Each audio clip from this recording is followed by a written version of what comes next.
It's time once again to slip into your camo, grab your bow, and join us out in the field for another episode of the Up North Journal, presented by PSE Archery. The Up North Journal crew is knocked and ready to rock for another exciting adventure. So let's step outside and hit the trail.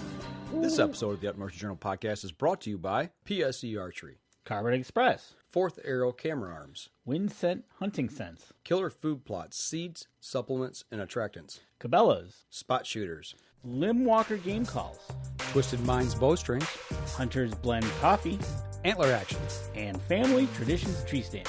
And don't forget you can catch us in syndication at 2 p.m. Eastern Time on goodtalkradio.com. Welcome back to another episode of the Up North Journal podcast, everybody. Host Mike Adams sitting in the cabin tonight with Dan, the one and only DeFauw. It is hot. It is August. What more can you want? Some more Hunter's Blend Coffee. You know what? It tastes really good tonight. It does. So I must be a little on the tired side. Yeah. I had some this morning and then some this evening. So. We're like Dan Yassa, drink in 90 degrees and we're drinking coffee. I know, Dan Yassa. He's a different cat. It's all good stuff. But it was good. It was, it's August. It's hot. Funny thing about that, hot in August, I noticed the leaves must be, the trees must be stressing from the lack of water around here. My black walnut tree, I mowed the yard tonight and the leaves are on the ground. Yeah, it's stressed. Yeah, they're dropping like, depending on what tree it is, they're dropping like mad. You know, what else going to be dropping here soon is deer, man. It ain't going to be long till bow season kicks in. And actually, that's what we want to talk about tonight. But for bow season, you need some arrows. Right. Well, last week, we had one of our guests, or not guests, but one of our listeners actually ask about arrows. So without further ado, let's just go ahead and open up the mic here to our guest for tonight, Alex Tait. Hey, Alex, what's going on from Carbon Express Arrows? Good evening, Danny. Mike, how we doing, guys? We're just chilling out, having a good time tonight. So we appreciate you taking a little time out and sitting and talking arrows with us. Absolutely. Pleasure. Thanks for having me on. Hey, not a problem. Not a problem at all. We shooting Carbon Express this year, and I'm shooting the Maxima Reds SDs, and then I'm shooting the Mayhem SDs as well. And nice. I tell you what, those SDs, they're sharp. I don't know any other word, but they are an awesome arrow, and I really like the small diameter. Tell us a little bit more about the Maxima Red ones that we're using. They're the tri-spine, correct? Right. Yeah. Okay. So most of our Maxima line, everything right now except the Maxima Hunter, which is a legacy shaft for us. It's been in the line for almost a decade now. But all of our Maxima series is what we call a tri-spine, which has our red zone technology in it. So what that is it's essentially 3 different portions shaft, and they react a little bit differently. So the portion is extremely stiff, so it stabilizes on the shot and helps the recovery of the arrow. The middle portion of the arrow is a lot more flexible, so it allows the arrow to get that needed flex to be forgiving and get the broadhead flight that you need. But the front again is very stiff to hone that broadhead flex in and keep that oscillation as minimal as possible. So the red that you guys are shooting, is a standard diameter, and then the SD that Danny's talking about there is a small diameter, which is a 203 inside diameter, and it uses a full steel half-out insert up front. Looking at that and the pile driver is obviously a lot bigger diameter arrow. That's the one that you guys have got me on this year for hunting. Talk a little bit about the difference between a smaller diameter, for those who don't know, and a larger diameter. What applications those work in? I'm using the SDs on my target bow outside. Yeah, SDs, it's 203 inside diameter compared to 244. So it is, I wouldn't call it significantly smaller, but it's enough to, especially with the steel insert giving you that extra FOC up front, it's enough to cut through the wind a little bit better. So those guys who are shooting out west or traveling out west for elk, or maybe going on, a African hunt where it's 70, 80 yard shots, depending on the application, that's where those really shine. But, a lot of people are finding success with them, even on the 3D course. It's just an extremely accurate arrow. Now looking at, sorry, I was switching shots there. I kind of lost where I was going with this. But for the average guy out there, like the person who asked us last week, got a bow, whether it's new, whether it's old, they want to get some new arrows for whatever reason. Maybe they're shooting something from way back when they got a bow given to them, and the person that gave it to him has got some old aluminum shaft arrows. They're like, well, I need something new. Or maybe the guy's going to go out and he's going to buy a new bow because that's what he's been shooting, and he's looking at arrows. How does somebody in either one of those positions, they're going, I don't know a whole lot about them. How do I pick an arrow for my bow? What's the process? Well, especially with all the brands out there, it's extremely confusing. One thing that we've really tried to do for the consumer is to show them what they're getting with, each price point. So we have 3 different price points mainly. We have a good, better, and best. We sent out posters this year and have been doing a little marketing on that, where it's the good is single spine arrows, is where it's traditional, essentially no technology in them, just a well-built carbon shaft, reliable carbon shafts. So that's, going to be your prep series. And then from there, it's the better. Which is going to be your Mayhem series, your pile driver series. So those have been revamped from years past, and completely new arrows, completely new designs, and they're actually dual spine weight forward, just like our ever popular Maxima Hunter arrow. Mm-hmm. Okay. And then moving up there is our best, like we went over just a little bit ago, our Maxima series mainly. For guys who are coming into this newer technology and they're looking at getting arrows, and we're talking about weight forward. Explain that for them just a little bit.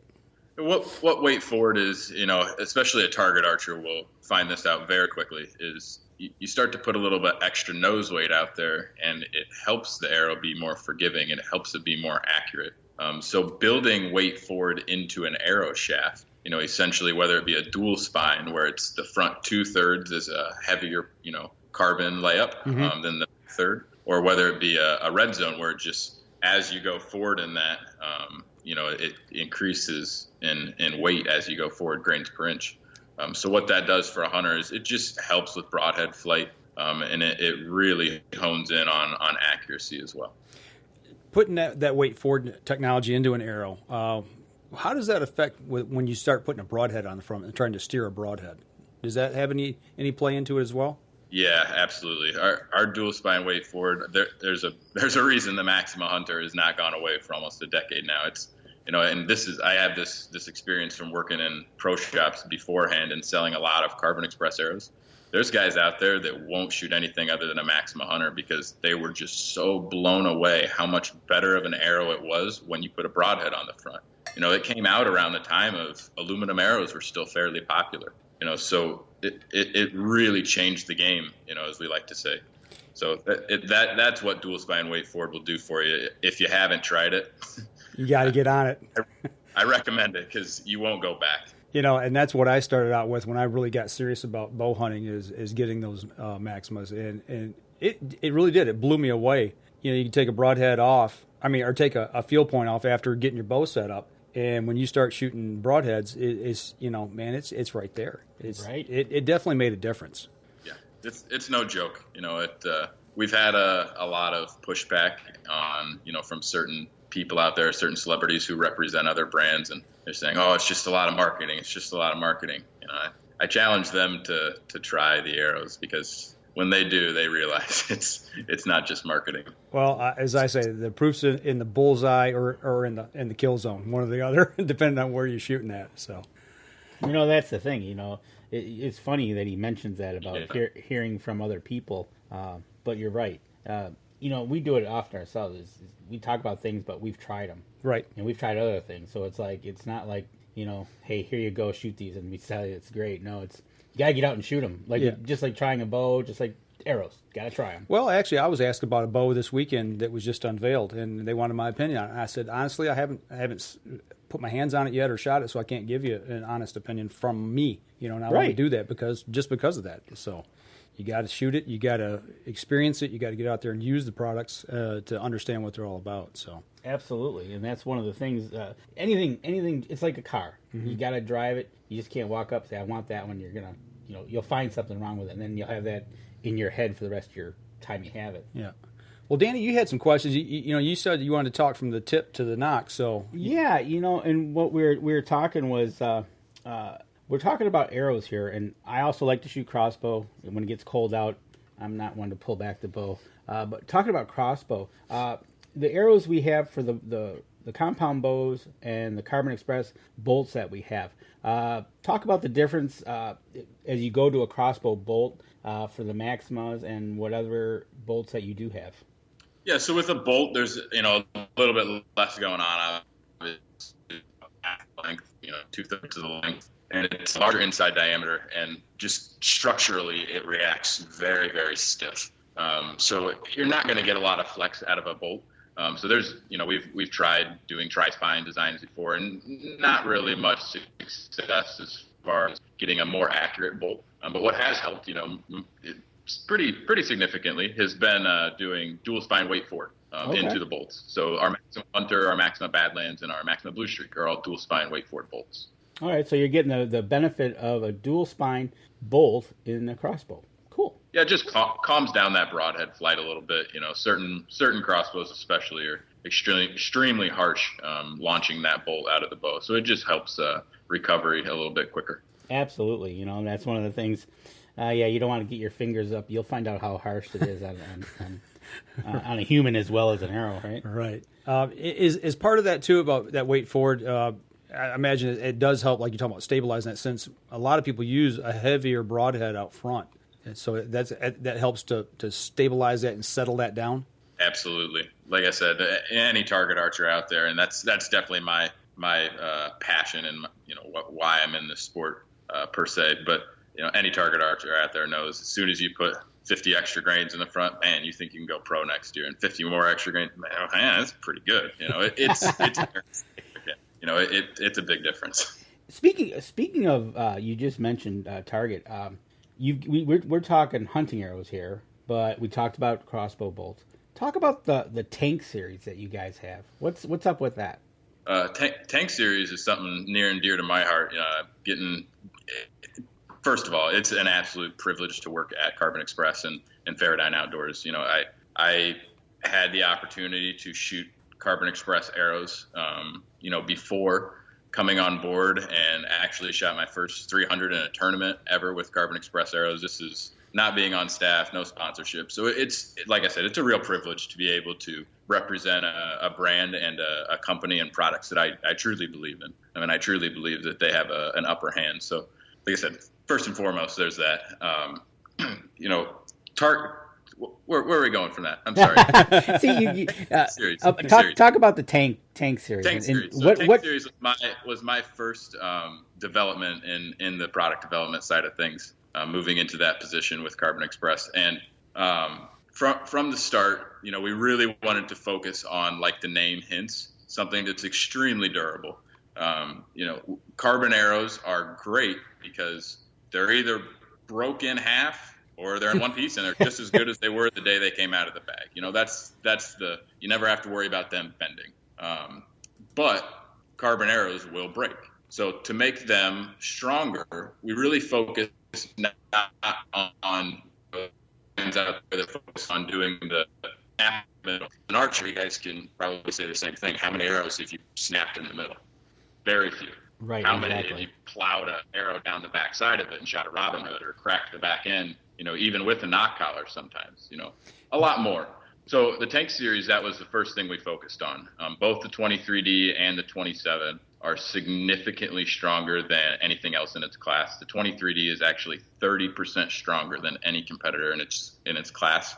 And what we're talking there is when you take a mandrel essentially, or a pin bushing, anything like that, and you stick that about an inch into the shaft and you pull sideways on that, the breaking strength is 30% stronger. So it's got a lot more likelihood of deflecting, off something hard that's in a target, lodged in a target that would normally crack the front end of an arrow, or, the back end, but getting hit by getting hit by another arrow being propelled at the target. So that was the main focus on those arrows. And then the Tank 27, going off of our success with the X-Buster being a heavier shaft, we focused on making a heavier 27 series shaft, but still a reasonable spine, being a 250 spine, something that, people with 27-inch, 26-inch draw lengths, female, pros are having great success with. So, but that was the focus on the tank series.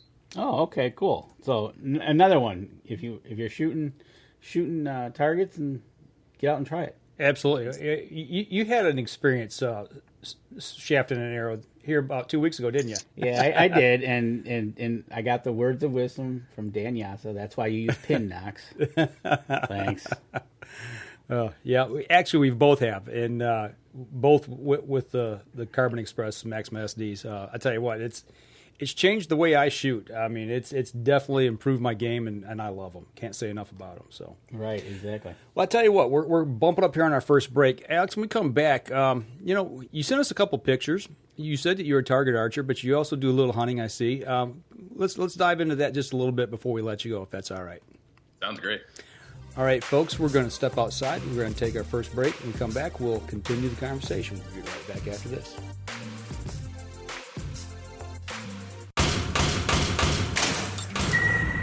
PSE Archery has reinvented the way you buy bows. From now on, you can make the most educated decision possible by basing your bow choice specifically on your shooting needs and goals.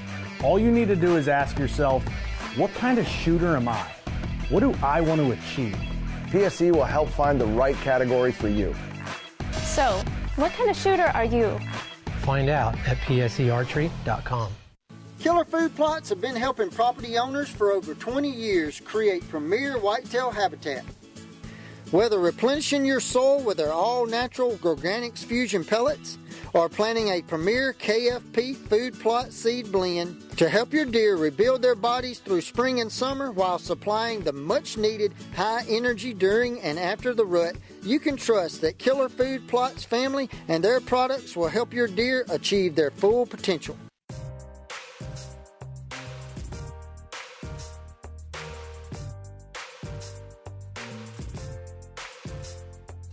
Welcome back, everybody. Second segment of the show. We're still sitting here talking with Alex Tait, talking arrows, talking hunting, and all kinds of good stuff.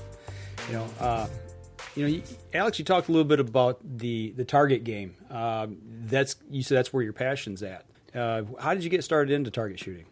Actually, I quit baseball my sophomore year of high school, and by the time I was a senior, I was just looking for something to do, and I got in heavy. It was 6-7 hours a day at the range during high school on my lunch breaks, and go set up and go right back after, and got fairly good.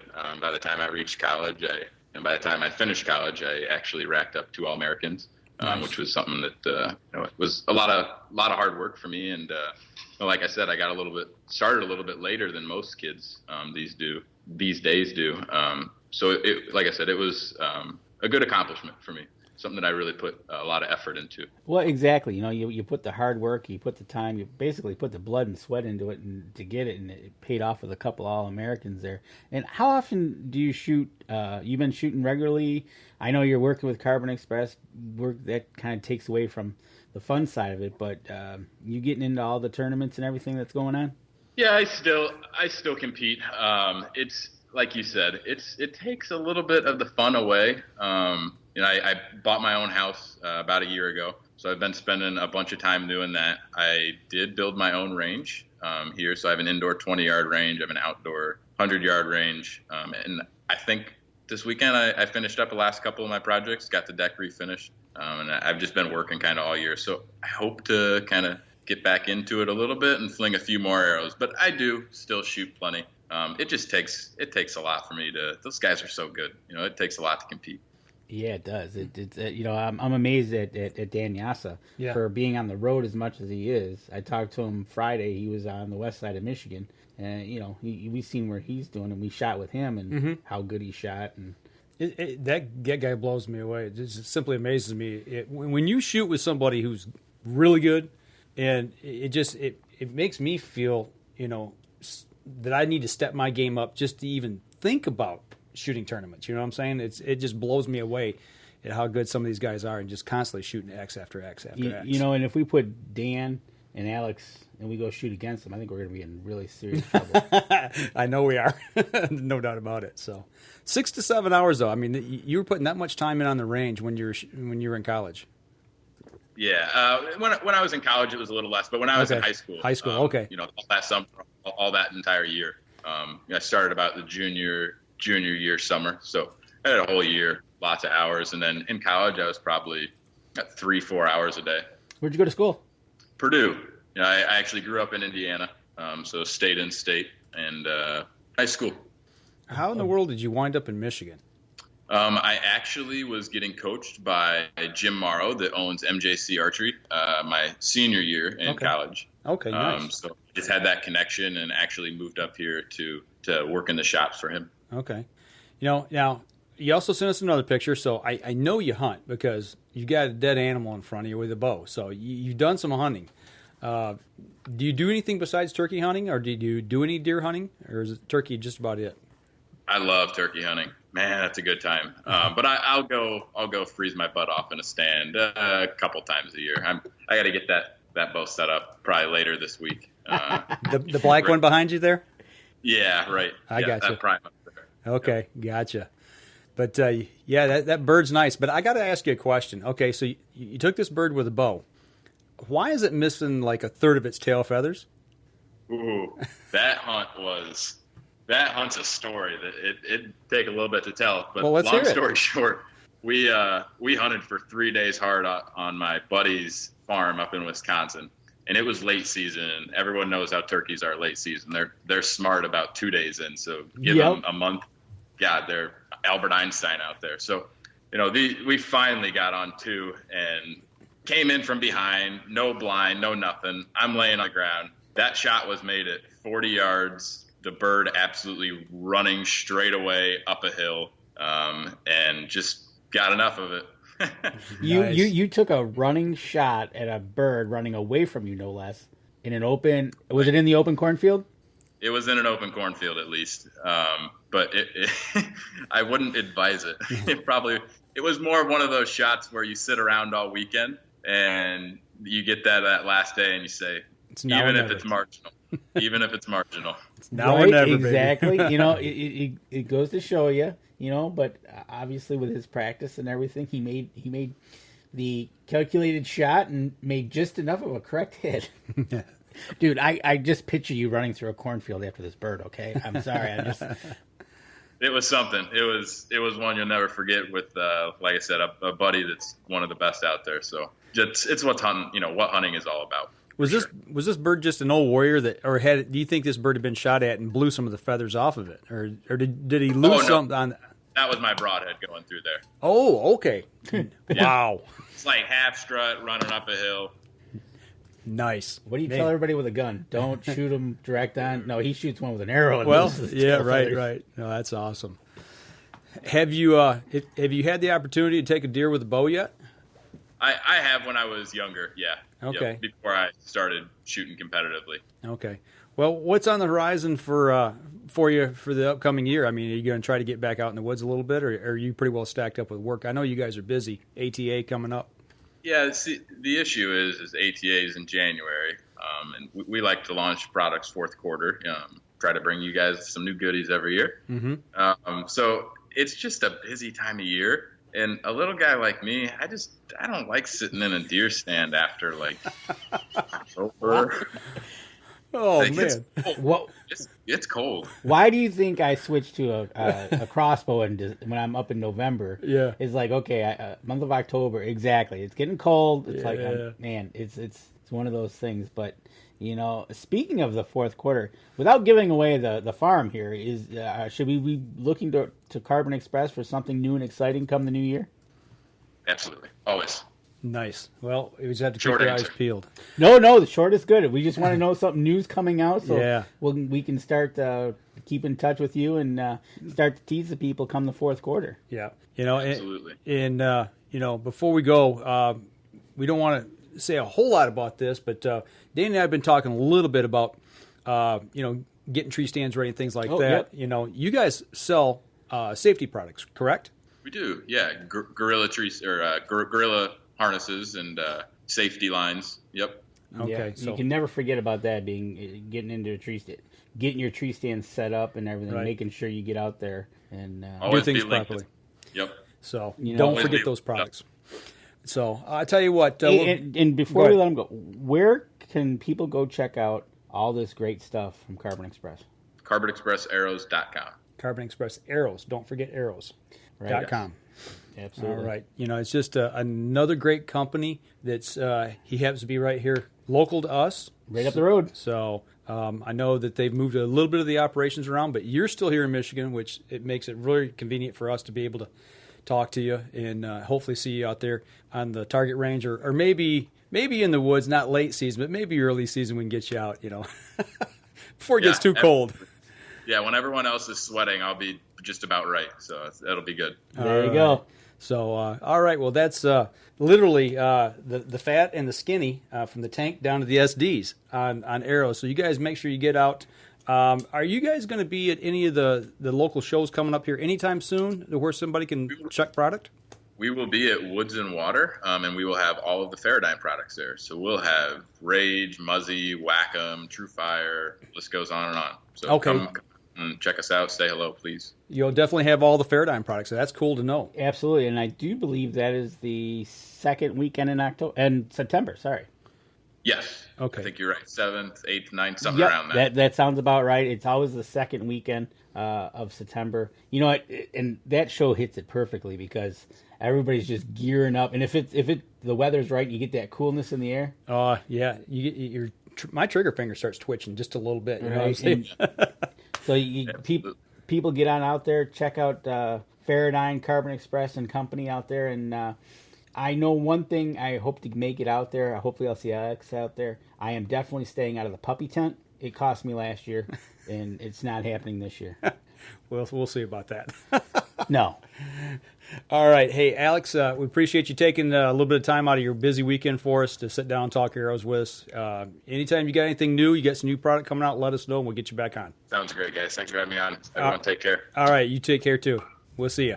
All right. I tell you what, folks, we're going to step outside real quick. We're going to take our second break, and we'll be right back after this. PSE Archery has always dominated the speed category. Now, the most revolutionary cam system ever to hit the market has perfected the shooting experience. Introducing PSE's Evolve Cam System, featuring extremely high let-off capabilities and the smoothest draw cycle in history. No other cam system has ever delivered this level of total comfort and total control. Experience PSE. Experience performance. Killer Food Plots have been helping property owners for over 20 years create premier whitetail habitat. Whether replenishing your soil with their all-natural Organics Fusion pellets or planting a premier KFP food plot seed blend to help your deer rebuild their bodies through spring and summer while supplying the much-needed high energy during and after the rut, you can trust that Killer Food Plots family and their products will help your deer achieve their full potential.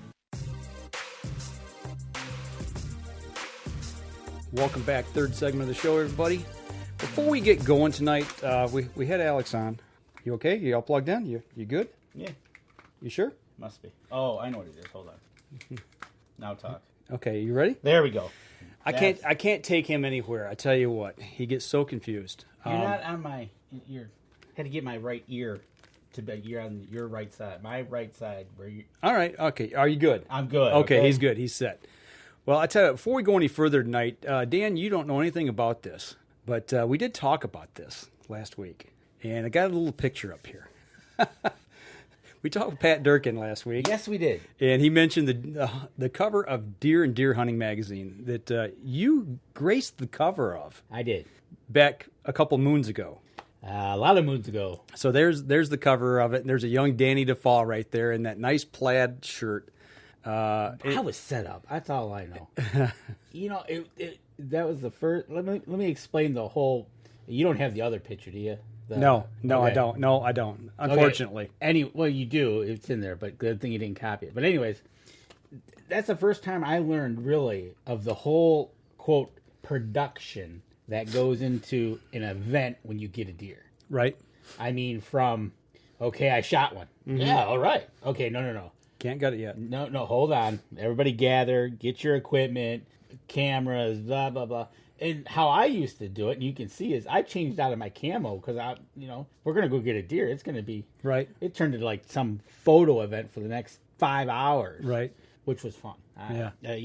With Pat, that was his biggest buck to date at that time. Okay. And then with Greg Miller, Pat Reeves, up and coming at the time, some young videographer guy needing to help me to get into the first peg of the stand because they set them too high. Right.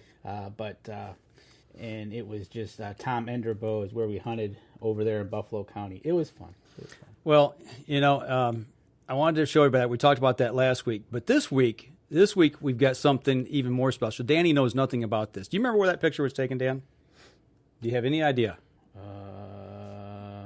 No, not off the hand. This was a weekend that Danny come over, and if you remember back in 2013 when I went through pretty much living hell with the fire and the tornado, this was the spring or the middle of the summer of 2014 on the back porch of the house that we were staying in. And that is when Danny DeFauw come to me and wanted to kick off the Up North Journal again. And the reason I'm saying this is, Dan, you probably don't know, but tonight's your 200th episode. Is it really? It is. So I want to say congratulations thanks. for your 200th episode. This was one of our first shows back in the cabin, the rebuilt cabin. I was gonna see the other picture was missing the lake. If I was seeing the lake, it would give it away.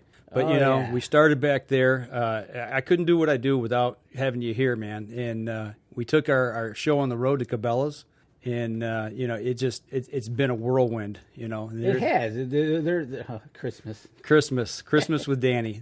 That's all I can say. All right. And then we started moving things around the studio. This is before we started live streaming things, and it's just been a great time. But then all of a sudden, Danny and I decided to start live streaming, and lo and behold, here we are today, right? 200 episodes later, man. Thanks, I appreciate it. You know what? I'd bake you a cake, but I can't bake. Oh, I'll bake a cake. But you know what? Those 200 episodes, no clue. It's been zipping by. It has. It's been fun. Yeah. And when it stops being fun, we'll stop doing it. But it's been fun. It's been a riot. It's kind of like we're almost like brothers. We go at each other like we are, And it's fun. Family, man. It really is. And we have a fun time and going places and doing stuff, going at each other, whether it's with a bow, gun, phone, whatever. We have fun. Well, thanks. So I just that was a shocker. I had no clue. I know you didn't because I've been planning this for about 5 weeks, and I thought, what am I going to do? And then Pat last week talked about the magazine stuff, so I thought, well, I'll kind of ease into it with that and trick him into it. So I not a 200 episodes. Wow. Yeah. No, it's awesome. So no, couldn't do it without you, man. Hey, I when you were at a low spot in your life, I knew there was something we could actually. Kevin Hutchins was another one that he got a hold of me and said, "Hey," and it took me a while to figure out what to do. I was like, "Man, what can I do to help him out?" And I was like, "Duh, let's get her going again." Yeah, let's get her going and enjoy what we like to do before that, and and learn from our past and don't do things again. And you just go, and it's we've been to ATA and. We've been to events, we've been to rendezvous, we've been, shooting with Anna Meerling, trying to get me to believe that she found my arrow, which she still hasn't found my arrow. I almost put that picture up tonight, but I did not put that in the mix. Which was good, but and we've met a lot of people. We have met so many people, and we continue to meet more people, and we meet the Denny Steiners, and we meet the Patrick Durkins, the Millers, and it just keeps snowballing. It makes it so much fun. And then locally here, just shooting.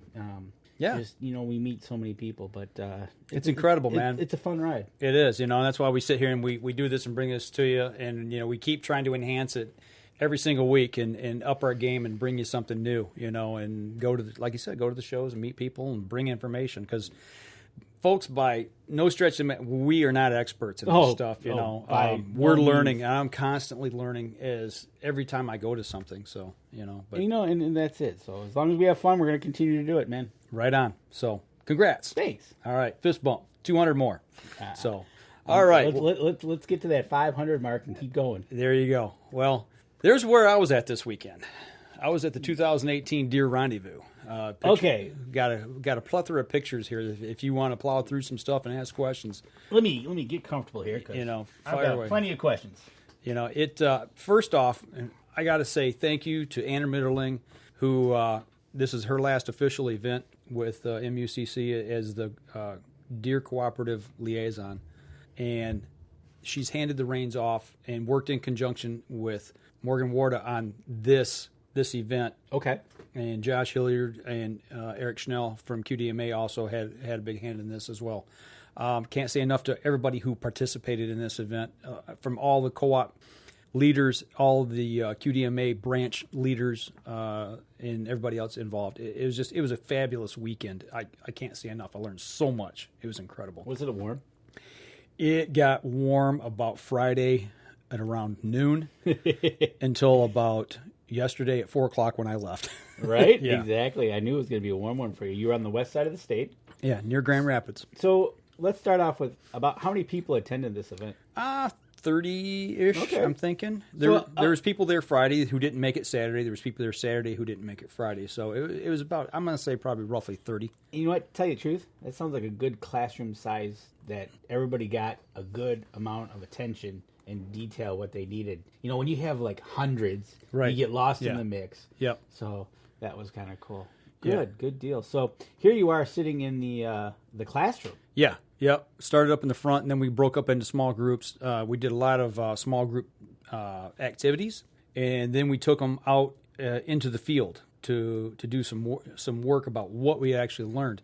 And this whole conference or weekend was geared towards helping deer hunters and farmers come together, because farmers usually hate deer. Usually, we love deer. And how do we work with farmers in making that work? Because the biggest influx of deer or population is usually where those two meet, where you have an agricultural meeting in woodlines. Yep, exactly. And that's, and one thing, farmers, we can help farmers, and things can go good and things can go bad. Right. So, the first thing we did, we went out in the field. This is at a farm. They're close by, and the guy in the orange there, he's the landowner, and we took the group out there and made way around.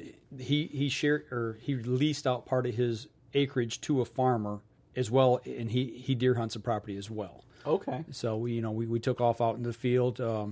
We had somebody from DNR. The young lady there in the green shirt, she is our deer specialist up in the area of northeastern Michigan, TB zone. Okay. So she was at the event, and she was in our group there. And the gentleman holding the paper there in the middle, that is James DeDecker. He works working with farmers for crop loss and things of that nature. And he's got a lot of knowledge on things, the way deer interact with crops and things of that Right, that nature. So he gave us a ton of information. Talk about information overload or what? Yeah, really, it was. Here he was showing us what basically this is a soybean plant, and you can see where it's been nipped off from deer. He talked about at what stage of growth it actually can either kill the plant or the plant will actually rebound and keep growing. And this one here is obviously kept growing, but he actually said there is a certain stage, they've done research, at a certain stage that if a deer comes through and nips off the leaves at the right stage, it can actually increase production, believe it or not. Oh, kind of like snipping and actually pruning. Yeah, pruning it and growing. Yeah. So it can be helpful, but except the deer don't know when to do that. They don't know when to stop. So, and speaking of not knowing when to stop, this is the same farm, and here's a cornfield, and you can definitely see where the deer eat the corn versus where they haven't been into yet. I'm standing on the edge, and you can see where the stunted growth is. And how far does that go from the picture to the? Is it like circular in diameter, or is it like the edge of the field next to? It's like the entire edge, right next to the wood line. Yeah. Okay, so they come out of the woods, yep, right to the dinner table and chow down. Yep, feed up. Right there's one of them that's been stunted, and they're still chewing on it just a little bit. So, and then from there we took off from this property. And we went over to an apple orchard. This particular orchard, these guys here, they own thousands of acres, but this was an 80-acre parcel that they had fenced in because the deer devastate the crops. Okay, so this is a legitimate apple farmer. This is an apple orchard. Yeah, okay. Yep. All right, so that's their mainstay, is having people come pick apples and. Yep. Okay. So getting to talk to him and seeing how the deer interact with his property and what he wants to see done. The farmer, apple orchard owner, there is in the white and red hat there, standing in the middle. And, he's explaining to us, how he's fenced in the property the problems he has with the deer on his place. Now he's raising this big section right here is Honeycrisp apples that they have just recently planted.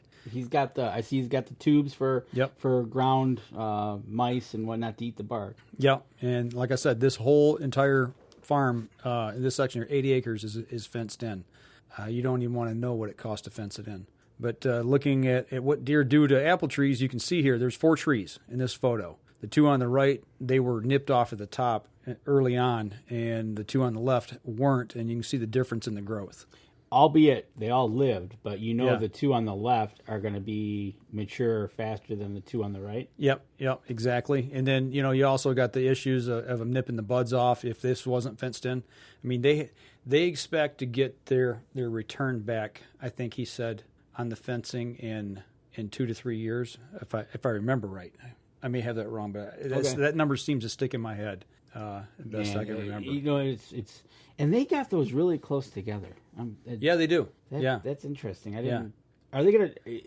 Is this to set up the rows of the? Yep. Yeah. Really, they got them that close together. Yeah. Actually, he called them dwarf trees. I mean, if you so they don't get big like a typical apple tree. Okay, because I was expecting like a big apple tree. I'm like, man, right? That's gonna. Well, if they're dwarfs, okay, now it makes sense. Yeah. If you go back, let me go back and see if I can find the photo here. It's just one of those things that.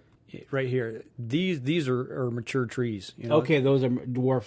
Yeah. Okay. So they're planted very close together. Yeah. Okay. I was looking at that. I was like, okay, now it makes sense. Now it's. So I tell you what, we're bumping up on our time here. This is a great spot to stop right now. Let's take our last break. We come back and we'll kind of wrap up some of the other stuff that I learned. All right, cool. Actually, my favorite part of the weekend is coming up. So. All right, we'll go to break and talk about it. All right, we'll be right back after this.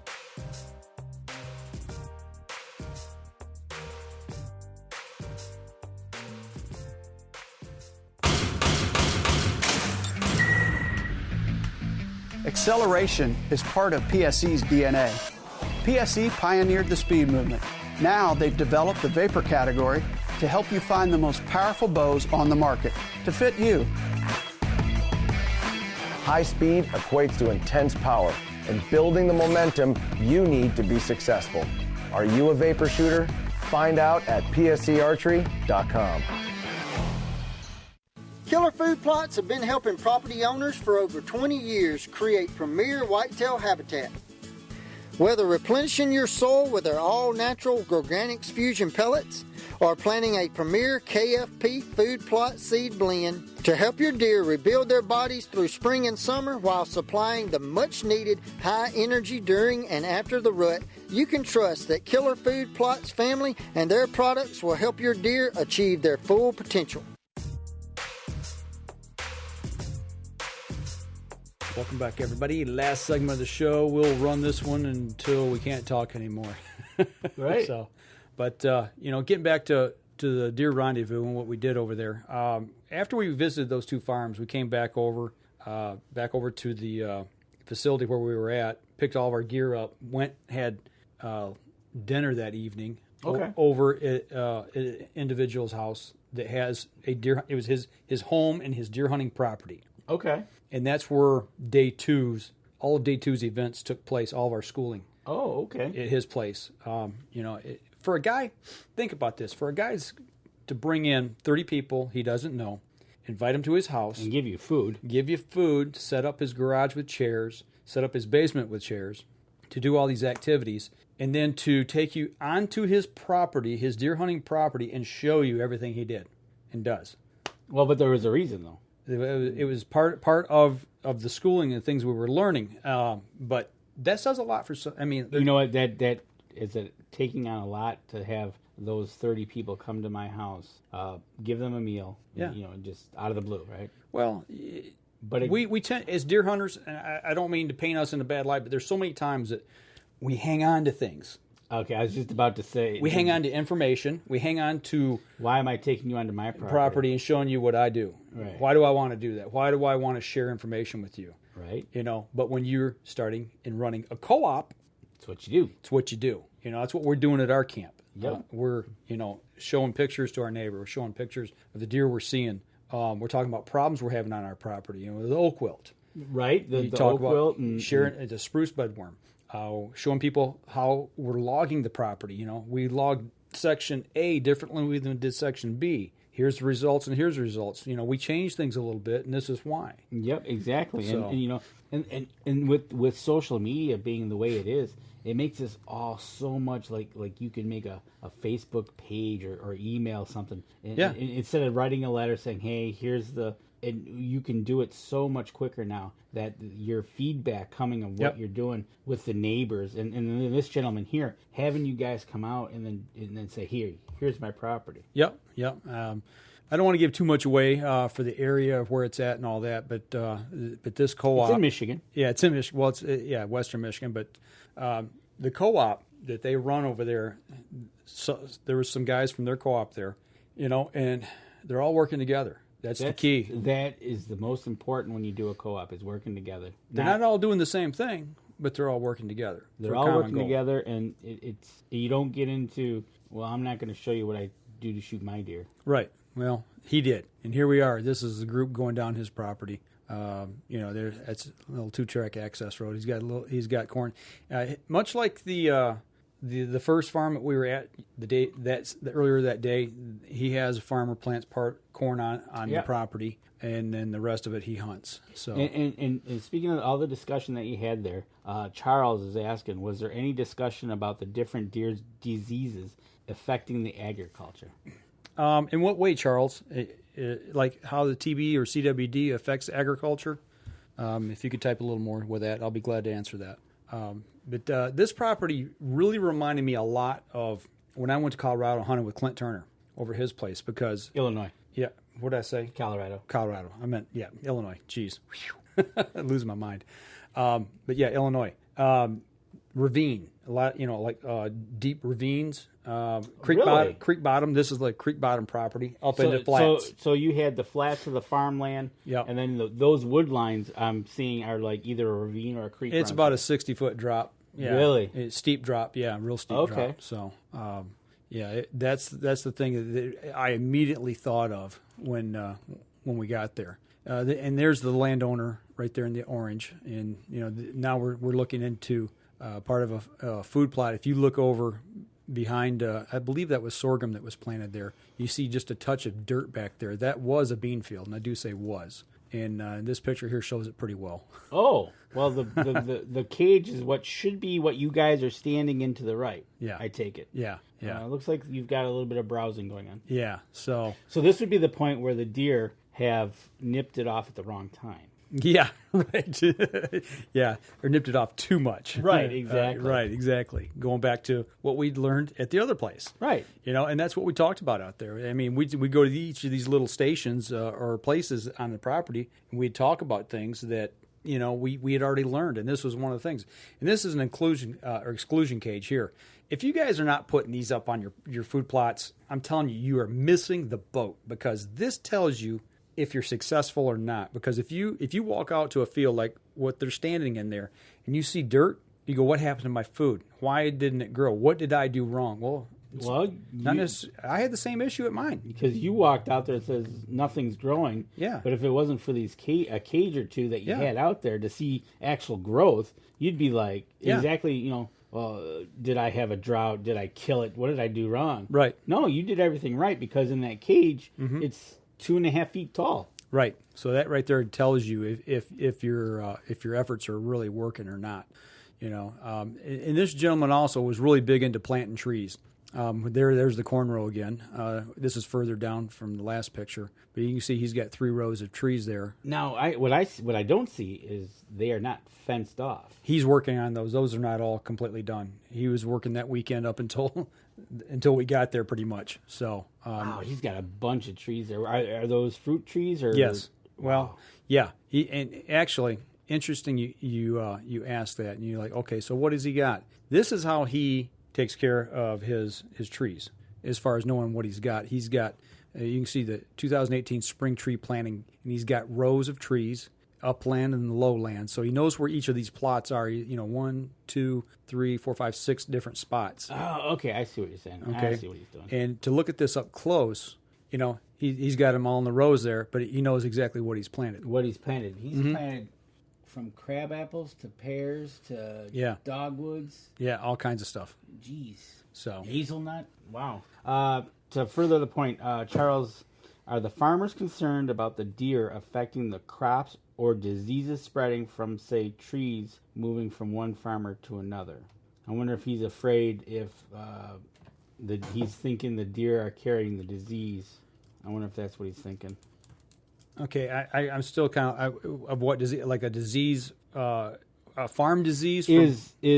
Yeah, that's what the deer affecting the crops or diseases spreading from the trees moving from one farm to another. Really, the only thing we talked about as far as disease and spread was really mainly on day one. We had some DNR officials there. And we also had one of the board members from the NRC there. But she was there really to observe and listen and see, kind of feel our passion about the deer and what we do and how we manage deer on our own properties and within our co-ops, and why we're so adamant about sharing that knowledge and getting others, including NRC, to try to buy into our system of deer management.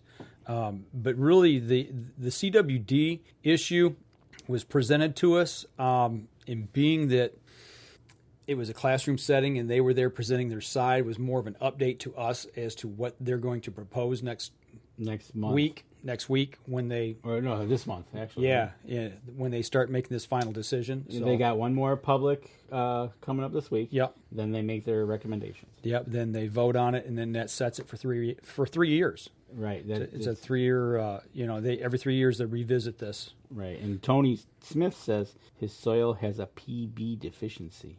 PB, I'm trying to remember what PB is. Oh, I'm waiting to find out. Let me know, Tony. I can't remember what that is. But, So, obviously, this guy, how many acres was... I want to say this was about 200 acres. Okay, so he had 200. He's got crops being planted. He's adding the trees wow, he's doing a lot of work. And he lives on this? Yes, the front side of the property. And this property, too, was the lowland areas where he was doing some harvesting of trees and taking trees out. This picture right here. This, to me, was eye-opening. And you're like, okay, so what are we looking at here? If you look at where his hand's at, the bark below where his hand is what's left of a hawthorn tree.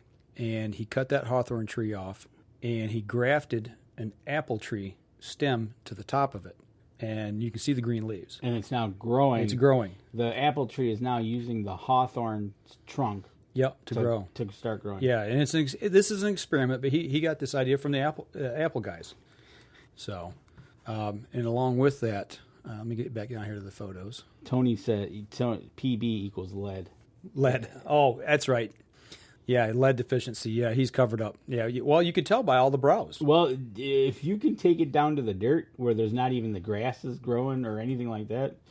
And here's a closer look at some more grafting going on. So, in this area, he's cut the trees, but he hasn't cut them down to the bottom, and he's grafting different types of trees onto other trees. Yeah, and actually, I got a video here where he explains it. If you want to throw this up here? Okay, here it is. Because they say if you take and just cut the tree off, the tree will go into shock, and it could die. So what they say is to leave a limb on so that tree will continue feeding that limb out there. But once your grafts take off, cut that limb off, so then it takes those nutrients and pushes it into these rather than out into that stock. So when they take the first spot that we stopped on the orchard tour, they're larger trees. If they want to change those varieties, they'll cut them off right here, but they'll leave the bottom limbs on the apple trees, and then they'll put the grafts on right above them. And then once all those grafts come up into the new variety, they'll come and they'll cut all those bottom limbs off then, and then it puts your new tree, new fruit up. So. Okay. You know what? It's amazing that you can take a stump, in essence, graft on a different type of tree, start that growing on top of it, and then, like you said, he comes and they cut off the branches at the bottom to let the rest of the apple tree take root. Right. Yeah, that's pretty cool. Really cool. So yeah, that was pretty cool. Now the tour of that piece of property that started at about 6:30, 7 o'clock, I think, and we come out and it was almost 10. we were down in that swamp bottom coming out, and it was dark. Yeah. Some other things he's using is a lot of fake licking branches as well. Okay. Stand sights, play in the wind, all the things that, a good hunter does. But it's really neat getting onto a piece of property and seeing how other people utilize their space. Well, that's it, right? He's utilizing the farmer for planting crops. Mm-hmm. He's utilizing then trees, Mm-hmm. then some food plots also. Yeah. And then he's going in and actually harvesting the trees, but grafting on other trees to keep them growing. Mm-hmm. Absolutely. Yeah. Now, I kind of want to jump into this last part here while we still have some time, and I hope I don't plow through this too quick. But it was definitely one of my favorite pieces this was day 2. Back into small settings and working with people in these smaller groups and trying to do things. And this particular exercise to me was very eye-opening. There's 2 hunting properties that were nearby, and we broke up into groups of 4. There was so I guess there was about 16 people, maybe 20 people left at this point in the day. And there was 2 groups of 4 going to one property, 2 groups of 4 going to another property. Okay. And what we were to do, these maps here, if you look at the maps, the map on the left, that's an aerial view of the property that I went to. The one in the middle, obviously, is a topo map. And then the next map there on the right is a soil, types of soil that are on that land. Yeah, and I forget exactly what they call it, but it's like a soil topo type map. Okay. It gives you all those lines. If you look in the middle of those circles, it gives you the soil composition. Yeah, it what's tells you there. what soils are in each. I forget. Actually, hang on. I've got it wrote down here of where these are available. Get back to my notes. These are available to the public online. Yeah, I was going to say, I think you can get them online, right? Web Soil Survey. That's what it's called. And you go online, if you Google Web Soil Survey, and then it'll take you from there. So we had those pieces of information, along with the fact, with us 4, we had to come up with a management plan for that property, a habitat management plan. Okay. So you're looking at, first off, the first question I ask, which way's north? Because I want to know where prevailing winds are coming from. Yep. North and west here, pretty predominantly in Michigan during hunting season. And this particular piece really had no access from the south, a hard, good southern access or an east access. Oh, okay. And that's what I said, okay, so how do we get around on this property? And my thought was, the next question was, what's the budget? Because I said, first thing I would do is put a road in, because this, along the southern edge, is a road. I'd put a road in going up that east boundary. Right, exactly. And I knew there was a little bit of a creek bottom there, or a drop off, looking at the topo map, but I didn't know exactly how far it was in relationship to that boundary. But so we go out to the property, we look at the places where they're bedding. We talked to the landowner, and he showed us where the typical bedding areas are. He told us the problems he was having, of maneuvering, what his neighbors did, deer movement, those things. Okay. So we got all that information from him. Does he have hunting competition around him? Yes. Okay. All right. Yep, from the north and from the west. Okay, so he knows where his competition or his hunter pressure is at. Yes. Okay. Yep. And the problem is getting access into the land and how he wants to do it and what should he do. So all of us go out. We all load up in the truck. So there's 8 of us out there, and him and a couple of the kids that were with us and stuff. So we had a nice small group to work with. It's nice to work in small groups. A group of 4 is kind of really nice because you can all get an opinion in and talked away. So we get out to the property. The gentleman there in the middle there is the landowner with the sunglasses on his head there. And the gentleman holding the papers, he was kind of our group leader. He was kind of taking charge of it, asking a lot of questions. We're all kind of giving input and everything. But the biggest thing I got out of this is let me go back to this other picture. When you look at that topo or that over the aerial map, right, it looked like the land was really wide open. It looked like it was empty. And the reason was that aerial map, which we didn't know until we really looked, was taken in the winter. So all the leaves are off. It was a foliage off map. Yep. So you see these dark green sections. Those are the evergreens. Yep. So there's where you're going to leave. That's going to be part of your bedding area. It's also, and one of them was actually not even on his land, but you got thermal cover there for deer. And he said the deer do yard up on his property in the winter. So, those are some of the things that we had to take in consideration. But we get out there, and man, it's thick. It's really, really thick. And actually, we're standing right on the edge where we thought about it'd be nice to put an access road in. Okay. Or trail. Well, right there where that log is behind the other gentleman on the left, it drops off about 100 feet. And almost not straight down, but it's steep. Okay, maybe not a good access road. So, there's issues there. But then, coming back and looking at this topo map again, along that eastern boundary, he's actually going to do some thinning, some logging. I'm like, perfect. You don't pay for the access road. Let the loggers build it. Yeah, you can you can kind of tell the loggers when they come in and do that. That's one of the things that you can do is say, hey, I want you to cut a, to bring all the if you really wanted to, you could tell them to bring all the logs to a certain point, and you could actually create the road that they bring it to. Yeah, that's what happened at your place at my cousin Dennis's. Yeah, that's exactly. They created a road, and each off that road is you could tell the different landing spots that they brought the wood to, and they used one main road in and out. Right. So that was that was kind of a good conclusion that we had come to. Here we are just standing around chatting a little more about different things. Now, this was a food plot he's got in the middle of his property here. We're all kind of looking at. And if you notice, if you can really kind of see it in the far view along that switchgrass line. Yep. He's running an electric wire around it. That's the reason his beans are doing so well. he's making them stay out. Yep, he's making them stay out. So, and he's he'll open it up later on. So, that to me was by far the most valuable thing that I did while I was there, as far as gaining an immense amount of knowledge. Because to me, it told me there's things I need to look at when you go look at a piece of property. And you walk it, and you're like, man, this is really nice. I'd like to buy this. I'd put a stand here. I'd put a food plot over here.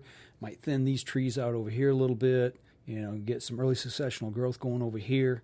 Maybe use a little fire, what have you. And, before you make that purchase, get an aerial map and look at it. Well, you got definitely look at what's near you. Look at the agricultural. Look at where the pressure's coming from. Maybe sometimes talking to the adjoining landowner may be good, may be bad, I don't know. But the thing that to me that really opened my eyes was the fact we looked at an aerial map and thought one thing, got on the ground and thought another. But had I not had the aerial map to really look at in the first place, I would have had a different opinion about that property. Right, exactly. And that's the thing.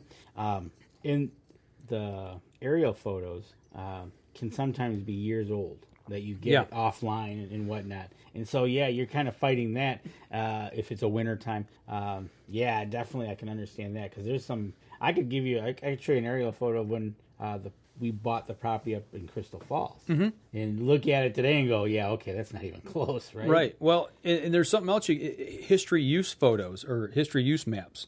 What was the land used, 50 years ago, 100 years ago? You find out, like our hunting camp was pasture land. Believe it or not. I mean, our hunting camp was pasture land. Okay. All those trees were pretty much not there. Really? When it was a cattleman's area. There's that whole big section up there. And the reason it was never farmed, because it's all sand. Yeah, you can't grow anything. It's very loamy. Exactly. So it was really huge. It was eye opening to me. It was hotter than blazes. But I tell you what, it was really nice listening to other people talk. Giving my input and kind of figuring, okay, well, you mentioned something, well, they didn't think about that, or they mentioned something, and I said, I didn't think about that. And you start building upon that, and putting together a management plan. I've kind of done that at our place, when we start talking about habitat, but I've been there 20 years. I know that property. Not as well as I should, but I know quite a bit about the property. And to take that and apply that to, is like, well, Mike, come up to my property and take a look at it. Right. Tell me what you think. Right. Well, now I would never dream about doing that without having multiple maps with me and understanding what goes on in that whole area. So I guess what I'm saying is, if you're looking at buying some hunting property somewhere, do your due diligence and really investigate not only the property but the surrounding area as well, and figure out exactly what you got before you just go in and plump down some money, and you might be disappointed. It's like, wow, it looked great, but I don't have any easy access to it. My neighbors won't let me access from whatever direction. I want to come in from the east, or I want to come in from the south, or whatever. How do you maneuver through the property without busting deer out? Right, exactly, and it's one of the things we have on which would be our south 40. Mhm. You know, we have a road that goes to the cabin, and then we got a trail that loops into the back a little bit. But after that, that's kind of basically the only access to the back of the property. Right. It's a good and a bad thing. And it's if you don't, especially if you're going to go buy property, Mhm. definitely at least walk it. Right. Don't get out there and go, okay, I'm buying. Mhm. Walk it, check it out. Spend time. Yep. Spend a lot of time. We spent an hour walking that property, probably. It was 220 acres. We did the big loop back through the middle, you know. And really, I mean, we come up with a plan. That was the other thing. We had to present our plan when we got back to the classroom. So now so you had 2 groups of 4 per property. Yes. And each group had a separate plan? Well, or did you merge the plan? Our group merged. Okay. Yeah, we all kind of worked together. Okay. The other group had 2 separate plans, but you know, and those 2 plans varied a little bit, but not much. You know, and that's the thing, man. When you get guys that understand this stuff and kind of dug into it a little bit, and you find out you're on the same page, it's reassuring to you as a hunter or a land manager to know that you are doing things in the right direction and thinking in the right direction. Wow. You know, did the grafting of the trees? Yes. Did he do that? Yes. Wow. Yeah, he got the info from the apple orchard guys. Okay. Yeah. All right. How to graft, and Yeah. then he went and applied it, and it's working. It's working. Don't know if they're going to reproduce or produce fruit, but hey, you know, it's working. It's an experiment. So I tell you what, that'd be pretty cool too. Yeah. That's pretty cool. But yeah, overall, I mean, action packed weekend. You learned a lot. Your hair fell out because you're pumping so much information into that. Yeah, you did. So yeah, that is cool. But now that's the whole key. Besides applying it to what you're going to be doing up at your own place, you can now spread the knowledge to others. Yep, and that's what these workshops are really all about. I'm telling you guys, gals, whoever. You know, there was a young lady there that came with, I don't know if it was her dad or grandpa, I can't remember. Anyway, it doesn't matter. She came with the family. It was her and a boy and the gentleman, and we break up in small groups. And I heard from a couple different people, it's like, she's got some really great ideas because we're, collaborating and trying to, like, one of the things, there's the 5 goals of QDMA is trying to accomplish in the next 5 years, their corporate goals of what they're trying to do in the outdoors. Right. And then they were broken up into groups, and then we had questions we had to answer. How do you overcome this? How do you make this happen? And they said that, she was just very knowledgeable for a person of her age. I guess she was, I don't know, 10, 11 years old. You know what? Sometimes when you have somebody that's that young and can think out of the box, right, that's all you need. Right. Their minds are just full of just throwing things out. Right. They haven't been affected by this or that. Right. It's, hey, what about from A to Z? Right. No, that's awesome. And that's kind of some of the things I was trying to think of. I mean, from our standpoint, and what we do is trying to think outside the box. So we do that a lot. You know what also that shows? That having younger people involved keeps it going. That's the first thing I said. You just weren't 30 people over 50 years old, right, just grumpy. And that was the thing. There was a good age spread. I mean, from young people, there was a guy that was in one of our groups. He was 21. And there was a good number of them, I'd say between 25 and 35. And then there was us guys who were, let's just say, over 40. Right. No, but you had that age spread. It's a good mix. That mix. Yeah. And that's the most important thing that we have to do today, because they say, our numbers are falling off. Well, we got to get the younger people involved, or even the older people that aren't involved yep, to keep them in. Or bring them in. Actually, there's been older people that we've talked to that have been hunting for the first time. Right. Yeah. There was, how do they call them?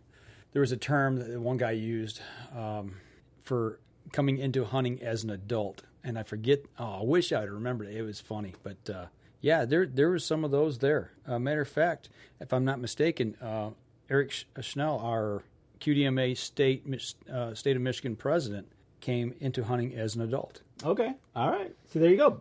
Case in point right there. Yeah. So, and he embraced it and ran with it. Right. So, if any of y'all ever have an opportunity to go to any habitat workshops, deer management workshops, outdoor workshops, it doesn't matter what it is. Get out there and spend the time and go. You've been to one for butterflies. Yeah, I did. Yeah, you went pollinator workshop. A pollinator workshop about butterflies. Now you're talking, grafting trees and whatnot.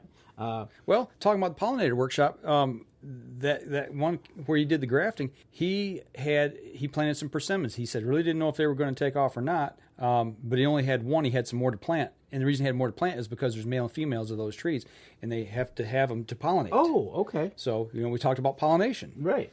There was something else. He did a controlled burn on that hillside to bring up new growth and native wildflowers. Well, it helps bring in pollinators to help pollinate other things. So, yeah, it all goes together. Early onset hunters. Early onset hunters. That's what it was. Thanks, Tony. Yes, early onset hunters. There you go. So, but it, and then if you take that and you go out, it'll come to you that, hey, just like that happened. You talked about pollination. Mm-hmm. Oh yeah, it was that it. You put it all together. It starts, like I told you, for me, it's like I got the corners of the puzzle, and then I start putting the edges together. Yep. And now we start filling in the middle and putting this knowledge in your head. And the more you go to these things, the more it's like, oh, yeah, I do remember that now.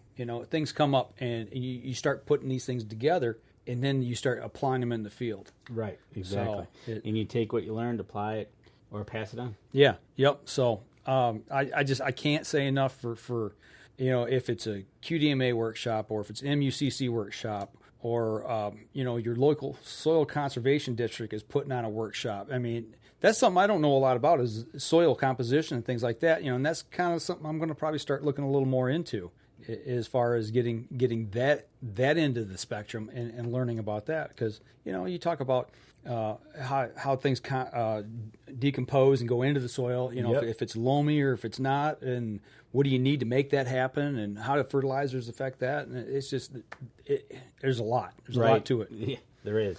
So that's kind of the direction I think I'd like to start looking at here next. So get out there and get it done. That's what I'm telling you. That's right. And soil just happens to be a little bit into the planting thing. Just a little, you think? Just a little. So, all right. Well, we're that's 2 segments. Well, it deserved it because there's a lot. And well, there's so much. There's other things I could talk about that we learned there. That see, I got paperwork down here in the floor, a stack of stuff that we haven't even covered. So and see that's the thing. You're talking about helping the deer, turkey, and everything. And earlier we talked to Alex at Carbon Express about what to use to shoot them. Yep. All comes back full circle. Circle of hunting. That's right. So, well, that's all I got. You know what? It's thanks to Alex for coming on, talking Carbon Express with us. Make sure you get to carbonexpress.com. Check them out. carbonexpressarrows.com. Right. And if you see Faradyne in there, they are the owner of Carbon Express, so don't worry. Other hunting products as well. Yeah. Get out to Woods and Water coming up. Woods and Water is coming up in September, and get out there. He said they're going to have the whole Faradyne line there. Bowfest is coming up last Saturday in August here this month. Spot Shooter Archery. Make sure you get over. Big to do over there. Danny and I are going to be there for that event as well. Get out, start. If you haven't started shooting the bow, you better get it done. Or get out and sight in your rifle. Right on. Done, right? So, and we'll probably talk more about this next week. Also want to give a big shout out to Tim Sias from Limb Walker Game Calls. His live stream was actually last night, and I got to catch it, because I was out of town on Friday. He came in late Friday. He did his show last night. So on the limb with Tim Sias, and he has got a bag of Hunter's Blend coffee that's going to be headed his way here, I think, this week. So cool, good deal. Yep, we talked coffee a little bit last night. Did you really? Yes, we did. All right. So want to give him a shout out and thanks for all he does. If you guys are into turkey hunting or hunting in general, but turkey hunting is his specialty. He makes great calls. Get over there and check him out. He does his show every Friday night, 8:00 on Facebook. So you can check out his live stream as well. So I tell you what, we're going to wrap up the podcast portion, but we'll stay here on the live stream for a few minutes and we'll talk a little more if you guys would like. We've got a few guys here that just popped in. So we're going to sign off the podcast this week, folks. So you guys get out there, get practicing, get to your local shops, get the gear you need, and hopefully get it now, because if you wait about another month, it's going to get really tight. It's going to get a little thin. So hopefully we'll see you guys out on the range or in one of the shops or one of the events here soon. Y'all take care. And don't forget, you can catch us in syndication at 2 p.m. Eastern Time on goodtalkradio.com. This episode was brought to you by PSE Archery.